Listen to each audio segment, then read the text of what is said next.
ಪ್ರತಿಷ್ಠಿತ ಸರ್ಕಾರಿ ಆಸ್ಪತ್ರೆಯಲ್ಲಿ ಔಷಧಿಗಳ ಕೊರತೆಯಿಂದ ರೋಗಿಗಳಿಗೆ ಬಹಳ ಸಮಸ್ಯೆ ಆಗ್ತಾ ಇರೋದು ಗೊತ್ತಾಗ್ತಾ ಇದೆ.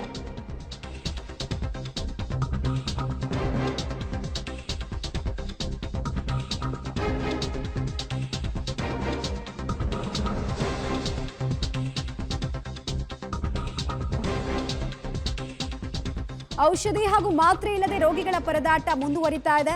ಆಯುರ್ವೇದಿಕ್ ಮತ್ತು ಯುನಾನಿ ಆಸ್ಪತ್ರೆಗಳಲ್ಲಿ ಕಂಡು ಬರ್ತಾ ಇರುವಂತಹ ಅಧ್ವಾನ ಇದು. ಹೊರಗಡೆ ಮೆಡಿಕಲ್ ಸ್ಟೋರ್ಗೆ ವೈದ್ಯರು ಬರ್ಕೊಡ್ತಾ ಇದ್ದಾರೆ ಪ್ರಿಸ್ಕ್ರಿಪ್ಷನ್ ಅನ್ನ.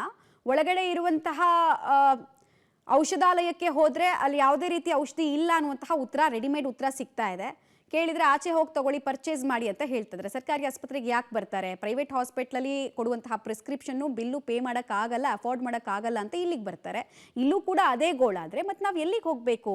ನಮ್ಮನ್ನೇನಕ್ಕೆ ಅತಂತ್ರ ಸ್ಥಿತಿಯಲ್ಲಿ ತಳ್ತೀರಾ ಮತ್ತು ನಮ್ಮ ಅಸಹಾಯಕತೆಯನ್ನು ನೀವು ಯಾಕೆ ಬಂಡವಾಳ ಮಾಡ್ಕೊಳ್ತೀರಾ ಅನ್ನೋದು ಜನರ ಪ್ರಶ್ನೆ ಆಗ್ತಾ ಇದೆ.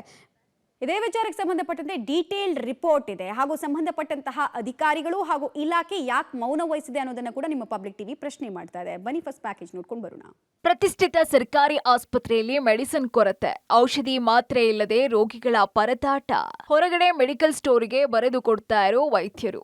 ರಾಜ್ಯದ ಪ್ರತಿಷ್ಠಿತ ಆಸ್ಪತ್ರೆಗಳಾದಂತಹ ಆಯುರ್ವೇದಿಕ್ ಮತ್ತು ಯೂನಿನ್ ಆಸ್ಪತ್ರೆಗೆ ದಿನಕ್ಕೆ ಸಾವಿರಾರು ಜನ ಬರ್ತಾರೆ. ಉಚಿತ ಚಿಕಿತ್ಸೆ, ಮೆಡಿಸಿನ್ ಸಿಗುತ್ತೆ ಅಂತ ಜನ ಬರ್ತಾರೆ. ಆದ್ರೆ ಇಲ್ಲಿ ಮೆಡಿಸಿನ್ ಕೊರತೆ ಆರೋಪ ಎತ್ತಿದೆ. ಕೆಲವು ಮಾತ್ರೆಗಳನ್ನ ಹೊರಗಡೆ ಬರ್ಕೊಡ್ತಾರೆ, ಇಲ್ಲಿ ಇಲ್ಲ ಅಂತಾರೆ ಅಂತ ಆರೋಪಿಸಲಾಗ್ತಾ ಇದೆ. ಸರಸ್ವತ ಹಸ್ತ ಮೆಡಿಸಿನ್, ಆಯುರ್ವೇದಿಕ್ ಆಯಿಲ್, ಬ್ಯಾಂಡೇಜ್ ಕೂಡ ಸಿಗ್ತಿಲ್ಲ. 50 ml ಮಾತ್ರ ಆಯುರ್ವೇದಿಕ್ ಆಯಿಲ್ ಕೊಡ್ತಾರೆ. ಮತ್ತೆ ಕೇಳಿದ್ರೆ ಕೊಡಲ್ಲ ಅಂತ ರೋಗಿಗಳು ಆರೋಪ ಮಾಡ್ತಿದ್ದಾರೆ. ಇಲ್ಲ, ಮಾತ್ರ ಕೆಲವೊಂದು ಸಿಗ್ತದೆ, ಕೆಲವೊಂದು ಸಿಕ್ಕಲ್ಲ. ಔಟ್ಸೈಡ್ ತಗೊಳಕ್ಕೆ ಹೇಳ್ತಾರೆ ಅವರು. ಔಟ್ಸೈಡ್ ಕಾಸು ಕೊಟ್ಟು ನಾವು ತಗೊಳ್ತಾ ಇದ್ದೀವಿ. ಇವಾಗ ಒಂದು 4-5 ಬರ್ಕೊಡ್ತಾರೆ ಅಂದರೆ ಅದರಲ್ಲಿ ಒಂದು 3-4 ಸಿಗ್ತದೆ, ಒಂದೊಂದು ಸಿಕ್ಕಲ್ಲ. ಅವ್ರು ಏನು ಹೇಳ್ತಾರೆ, ಅದು ಔಟ್ಸೈಡ್ ತಗೊಳ್ರಿ, ಇಲ್ಲಾಂದ್ರೆ ನಾಳೆ ಬಂದು ನೋಡ್ರಿ ಅಂತಾರೆ ಅವರು. ಒಂದೊಂದು ಟೈಮ್ ಸಿಗ್ತದೆ, ಒಂದು ಟೈಮ್ ಸ್ಟಾಕ್ ಇಲ್ಲ ಅಂತಾರೆ ಅವರು.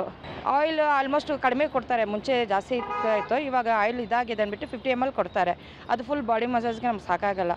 ಅದಕ್ಕೆ ಏನು ಮಾಡ್ತೇವೆ, ಹೊರಗಡೆಯಿಂದ ಬಾಟಲ್ ತೊಗೊಂಡು ನಾವು ಯೂಸ್ ಮಾಡ್ಕೊಳ್ತೀವಿ ಅದನ್ನು. ಹೊರಗಡೆ ಈಸ್ಕೊಳ್ಳಿ ಅಂದರು. ಹೊರಗಡೆ ಅಂದರೆ ಎಲ್ಲಂದರೆ ಇಲ್ಲಿ ಹಾಸ್ಪಿಟ್ಲ್ ಒಳಗಡೆನೇ ಹೊರಗಡೆ ಎಲ್ಲೋ ಸೇಲ್ ಮಾಡ್ತಾರೆ, ಅಲ್ಲಿ ಈಸ್ಕೊಳ್ಳಿ ಅಂತ ಹೇಳಿದ್ದಾರೆ. ದುಡ್ಡು ಕೊಟ್ಟು ಈಸ್ಕೋಬೇಕು. ಅದೇ ಇವಾಗ ನಮ್ಮ ಹತ್ರ ಸ್ಟಾಕ್ ಇದ್ದರೆ ನಾವು ಕೊಡ್ತೀವಿ, ಸ್ಟಾಕ್ ಇಲ್ಲ ಅಂದರೆ ನಾವೇನು ಮಾಡೋಕ್ಕಾಗಲ್ಲ, ನೀವು ಹೊರಗಡೆ ತೊಗೊಳ್ಳಿ ಅಂತ ಹೇಳ್ತಾರೆ. ಇನ್ನು ಈ ಆರೋಪಕ್ಕೆ ಆಯುರ್ವೇದಿಕ್ ಆಸ್ಪತ್ರೆಯ RMO ವೆಂಕಟರಮಣ ಅವರು ಮಾತನಾಡಿ, ಮೆಡಿಸಿನ್ ಸ್ಟಾಕ್ ಇದೆ, ಸರಸ್ವತ ಹಸ್ತ ಸ್ಟಾಕ್ ಇಲ್ಲ. PG ಡಾಕ್ಟರ್ ಬರ್ದಿರ್ಬೇಕು, ಸರಿಪಡಿಸ್ತೀವಿ. ಪೌಡರ್, ಬ್ಯಾಂಡೇಜ್ ಕೊಡ್ತೀವಿ ಅಂತಿದ್ದು ಮೆಡಿಸಿನ್ ಕೊರತೆ ಇಲ್ಲ, ಆತರ ಆದ್ರೆ ಸರಿಪಡಿಸ್ತೀವಿ ಅಂತಾರೆ. ಇಲ್ಲ, ನಮ್ಮ ಗಮನಕ್ಕೆ ಬಂದಿಲ್ಲ. ಅದು ನಮ್ಮ ಗಮನಕ್ಕೆ ಬಂದಾಗ ಎಲ್ಲ ಮೆಡಿಸಿನ್ಸ್ ಇದೆ. ಏನಂತಂದ್ರೆ ಕೆಲವರು ಯಾರೋ PG ಇರಬೇಕು, ಇಲ್ಲಿ ಸರಸ್ವತ ಇಷ್ಟ ನಾವು ತರಿಸಿಲ್ಲ, ನಮ್ಮ ಇಂಡಿಯನ್ನಲ್ಲಿ ಇಲ್ಲ. ಅದು ಬರ್ದಿದ್ದಾರೆ ಅಷ್ಟೇ ವಿನಃ ನೀವು ಚೀಟಿ ತೋರಿಸಿದ ಮೂಲಕ ನಮ್ಗೆ ಆ ಗಮನಕ್ಕೆ ಬಂದಾಗ ನಾನು ಅವ್ರನ್ನ ಐಡೆಂಟಿಫೈ ಮಾಡಿ ಅದನ್ನು ನಾನು ಅವರಿಗೆ ತಿಳಿಸಿ ಇದು ಮನವರಿಕೆ ಮಾಡಿಕೊಡ್ತೀನಿ. ಮತ್ತು ಮೆಡಿಸಿನ್ಸು ಎಲ್ಲನೂ ಇದೆ. ಹಂಗಾಗ್ಬಿಟ್ಟು 30 lakhs ತರಿಸಿದ್ವಿ, ಏನು ತೊಂದರೆ ಇಲ್ಲ. ಆಯಿಲು ಸ್ವಲ್ಪ ಪ್ರಾಬ್ಲಮ್ ಇದ್ದಾಗ ನಾವು ಜಾಸ್ತಿ ಕೊಡೋಕ್ಕೆ ಹೇಳ್ತೀನಿ. 50 ml ಕೊಡ್ತಾರೆ. ಇನ್ನು ಜಾಸ್ತಿ ಏನಾದರೂ ಬೇಡಿಕೆ ಇದ್ದಾಗ ಪೇಷೆಂಟ್ಗೆ ಜಾಸ್ತಿ ಕೊಡೋಕ್ಕೆ ಹೇಳ್ತೀನಿ. ಪೌಡ್ರು ತುಂಬ ಇದೆ. ಹಂಗಾಗ್ಬಿಟ್ಟು ಮೆಡಿಸಿನ್ಸು ಗುಗ್ಗುಲು ಎಲ್ಲ ಇದೆ. ನಮ್ಮಲ್ಲಿ ಬ್ಯಾಂಡೇಜು ಸ್ವಲ್ಪ ಪ್ರಾಬ್ಲಮ್ ಇರೋದೇನೋ, ಬ್ಯಾಂಡೇಜು ಇಲ್ಲಿ ಮಾಡಿ ಕಳಿಸ್ತಾರೆ. ಹಂಗಾಗ್ಬಿಟ್ಟು ಎಲ್ಲೂ ಹೊರಗಡೆ ಹೋಗೋದಿಲ್ಲ.